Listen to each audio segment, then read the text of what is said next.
Hello there. This is Rish Outfield, and welcome to another episode of Tales of eBay Horror. A lot of times,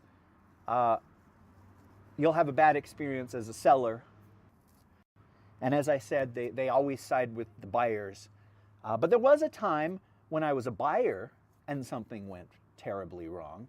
Let me tell you that story, the story of the not what I asked for.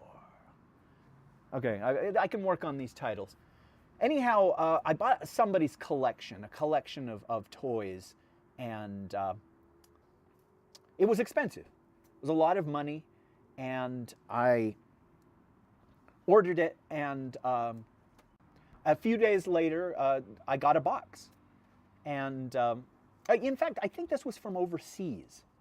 I got a box, and it had, all the stickers on it of, coming from another place. They filled out a customs form, and on the customs form, it said action figures. And I opened it, and the first thing that I discovered was the smell, and it stunk like the devil's ashtray. It was just so thick. This smell, the musty old smell of cigarettes, not, if there is such a thing, the more pleasant, fresh smell of cigarettes. It was just, oh gosh, a bad smell. What the box contained was clothes. Somebody's old clothes, and they stunk of cigarettes, but not a single action figure in there. Nothing. It was clothes. It was secondhand clothes or used clothes or a trick, that kind of thing. Anyhow, I was just like, oh, somebody accidentally sent me the wrong package. They sold these clothes, and they sold my figures, and they switched them by accident. What a shame. When I issued a dispute, the seller was kind of protected because he had a tracking number, and it said that it had been delivered at my address. The box had made it. I now, in retrospect, I feel like maybe it was intentional, that it was a scam. Cause that was the sort of thing where he knew that I was expecting one thing, but he would be protected, and so he just sent whatever he happened to have lying around. Anyhow, I did issue a dispute, and I said, this wasn't what I ordered, and maybe you swapped it with something else. I've done that myself. I've sent the wrong thing to the wrong person. Or the smell, kids, of this box. It was just, if there's such a thing as an evil smell, it was that. Not pleasant, not fun.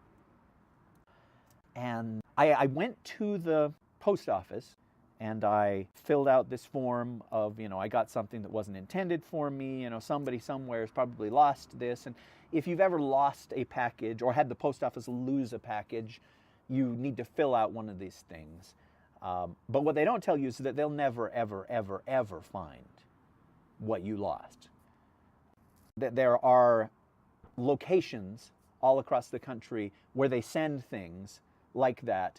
And it's probably the end of Raiders of the Lost Ark, of just boxes upon boxes, and of things that are unclaimed.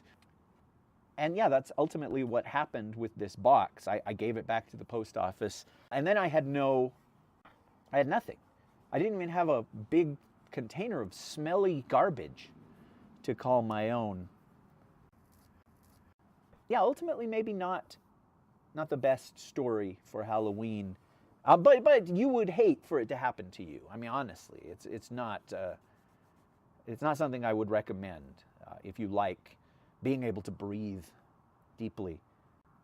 But I never did get those figures. They never came. They were gone. If he ever mailed them out to begin with, because a lot of times these unscrupulous sellers, especially the ones from overseas where things aren't as regulated, they never had these items to begin with. They're just things that they know they can get a lot of money from. They create an account or they hijack somebody else's account, they sell these things, then they make off with the money. long before anybody realizes that they've been had. I'm not saying that that's the case in this situation, but probably. Anyway, I don't know. I feel like I'm distracted on some of these episodes. Sorry, I'll try and focus more on the next tale of eBay horror. Yeah.